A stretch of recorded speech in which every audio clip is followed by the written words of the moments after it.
Diego Maita, ahí está, titular de Adiunza, para contarnos un poquito de la medida de fuerza que organizaron para hoy y mañana. Diego, bienvenido a Punto Uno. Hola, ¿cómo les va? Buenos días a ustedes. Muchas gracias por la comunicación. Diego, ¿qué tal la jornada de hoy, martes 21, en la Universidad Nacional de Salta, que anunció nuevamente un paro para hoy y mañana? Sí, efectivamente, arrancamos hoy la primera jornada de paro. Hoy particularmente es paro de Adiunza, 48 horas, y también Apunza, que son los no docentes, tienen un paro de 24.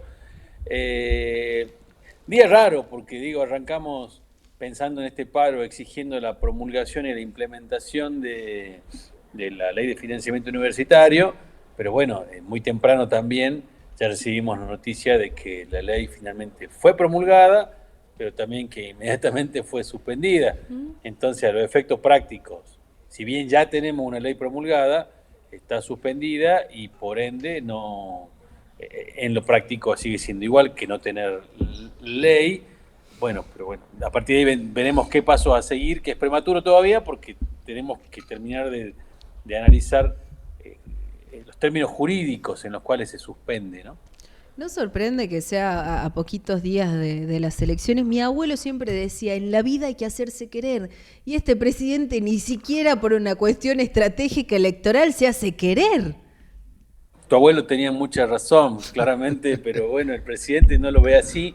Yo creo que mi hipótesis es que apuntan a un electorado duro y que no van a cambiar ni una coma lo que vienen desarrollando políticamente.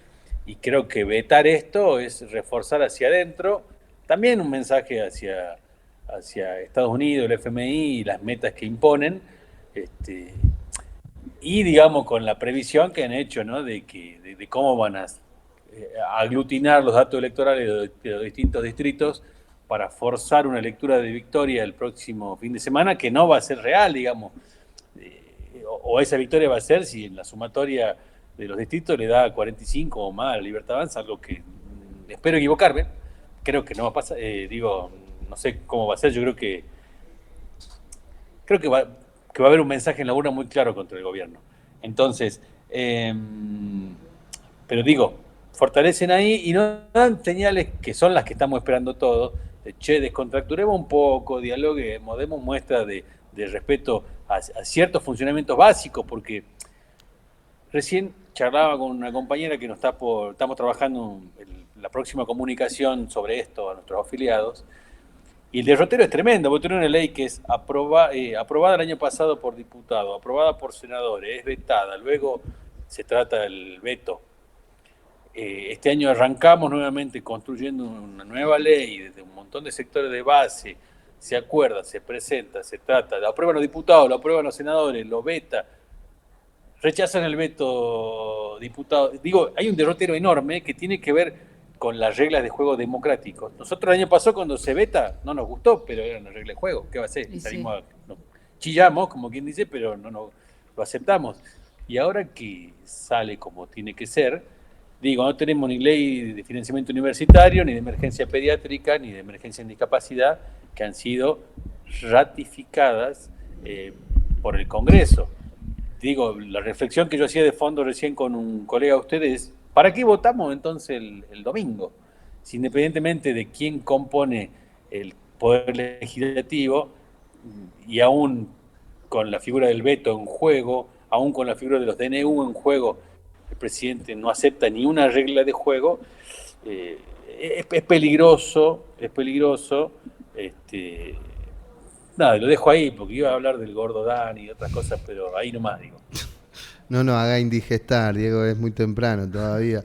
Te quería consultar porque muy temprano el presidente Javier Milei brindó una entrevista con el colega Guillermo Andino en la TV pública libertaria y decía, están haciendo una campaña del miedo con respecto a la educación y la salud pública porque acaso cerré alguna universidad o se cerró algún hospital, como diciendo, no cerré nada, sigue funcionando todo bien, los que se quejan es para instalar una campaña del miedo y atacar al gobierno.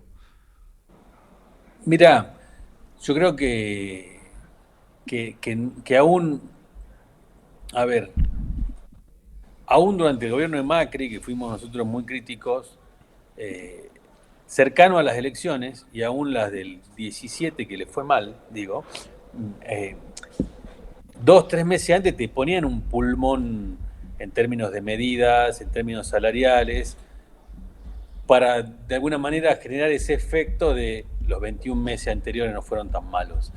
Este, entonces, este gobierno no hace más que deteriorar todos los términos según los cuales uno puede balancear su gestión, y si bien no hay, excepto la Universidad de Plaza de Mayo de la Madre, no hay ninguna otra cerrada, digo, nos parece que la calidad o las condiciones en las cuales se mantienen abiertas las universidades y los hospitales sí son diferentes.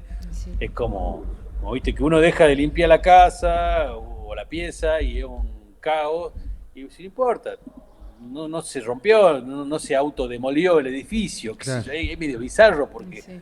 vos tenés que ver las condiciones en las cuales están las instalaciones, la posibilidad de desarrollar, digo, no hay viaje de campo casi, o los obligan a unificar, o el viaje de campo tiene que ser un viaje que pueda ir y volver en 6 horas, porque si no, no hay plata para el viático del chofer, digo.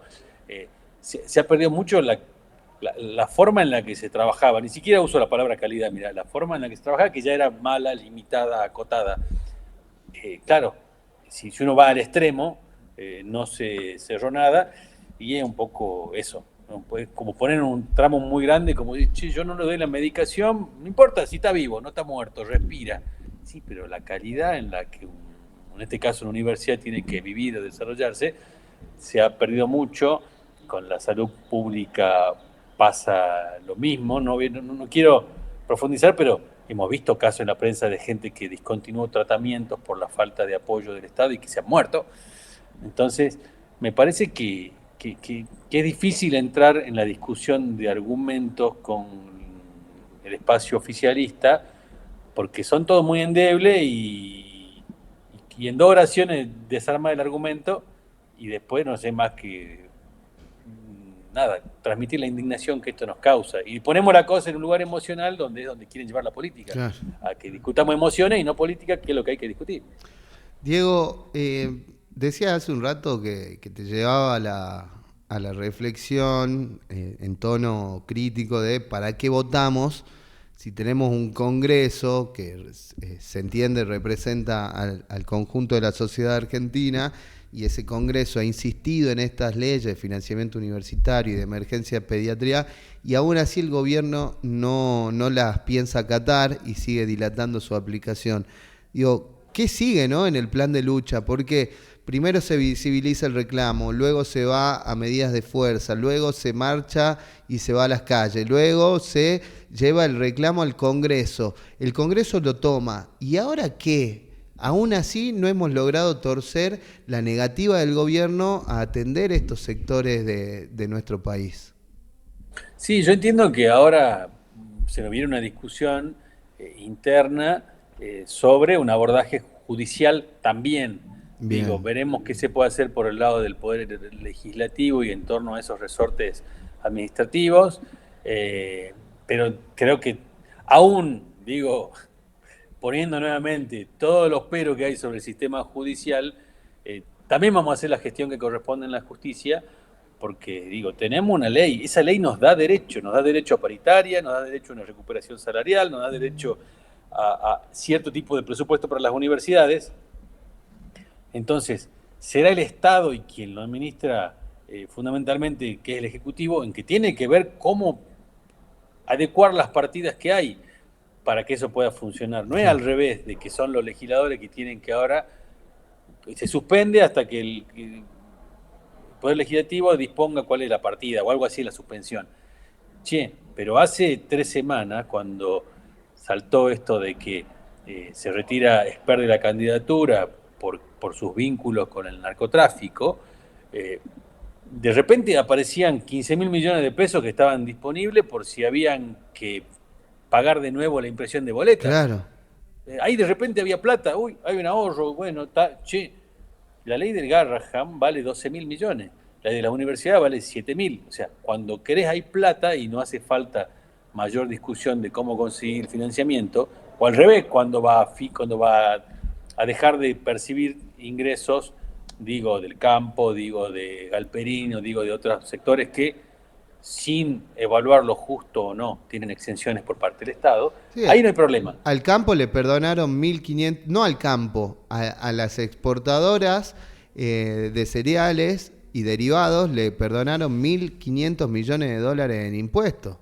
Es decir, Claro, lo que deja de recaudar el Estado es ampliamente superior a muchos de los ítems de los que estamos hablando por los que están peleando ustedes. claro, claro, y es un montón de guita, con esa guita que se perdona, y que aparte para que veamos la magnitud, ¿no? Fue una ventana, no sé si fue dos o 3 días que duró esa ventana, en el cual Cargill, Bunge y otras exportadoras liquidaron sin retenciones y se ahorraron estos 1.500 millones de dólares. Digo, eso lo movieron en 2 o 3 días para que veamos el volumen de guita que se maneja, Claro. y que a veces se puede recaudar o dejar de recaudar, y que es sencillo, o sea, el Estado recauda, elige de dónde recauda y elige dónde gasta. Es correcto que uno, cuando quiere ahorrar, deja de gastar en ciertas cosas. Después discutimos en qué dejamos de gastar. Pero también una forma es dejar de recaudar, y es medio paradójico. Si vos decís que no tenés plata, Claro. tenés que maximizar las fuentes de recaudación. Nosotros discutimos mucho en un momento el impuesto a la ganancia, ahora lo discutimos menos, no porque nos parezca que es justo, sino porque casi nadie está pagando en la universidad de ganancia, tan bajo que el sueldo. Digo, pero en su momento Massa, electoralmente o no, después lo podemos discutir, lo eliminó con el ministro de Economía, y este gobierno lo restituye. Ok, vos decís, ¿por qué? Porque hay emergencia y necesitas recaudar. Bueno, pero estás grabando a la clase media, media alta, pero a los verdaderos poderosos les seguís perdonando, ¿no? Entonces hay una discusión, que ahí voy a lo de política de fondo. ¿Quiénes son los beneficiarios con nombre y apellido, y a quiénes seguís beneficiando, y por qué tenés que beneficiarlo? Y al revés, ¿por qué perjudicás? Y ahí volvemos al listado, que es enorme: Claro. jubilaciones, discapacidades, emergencia pediátrica, universidades, ni hablar del financiamiento que hay del INCA, del INAMU, de otros espacios que tienen que ver con el arte, el deporte, y que parecen ser ahora como gastos superfluos prácticamente, por cómo nos están formateando, ¿no?, en la discusión. Bien. Diego, entonces la medida de fuerza es para hoy y mañana. Hoy y mañana sostenemos el paro. Nos preguntaba un colega y decimos, no hay motivo para que rectifiquemos la medida, porque la ley no solamente no ha sido puesta en marcha, sino que ha sido suspendida. Así que hoy tenemos eso, tendremos asamblea la semana que viene, tenemos congreso de la Conado Histórica la semana que viene, y seguramente ahí conversamos cómo seguimos. Sabemos que el calendario tampoco nos juega a favor, ¿no?, porque ya entramos en el cierre del año.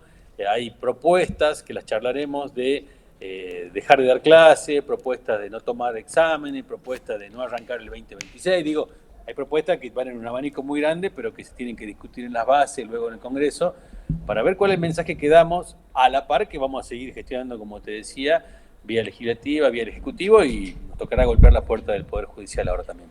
Gracias, Diego. Vamos a estar atentos. Gracias, Fran, Rosario, como siempre. Nos Un vemos. abrazo.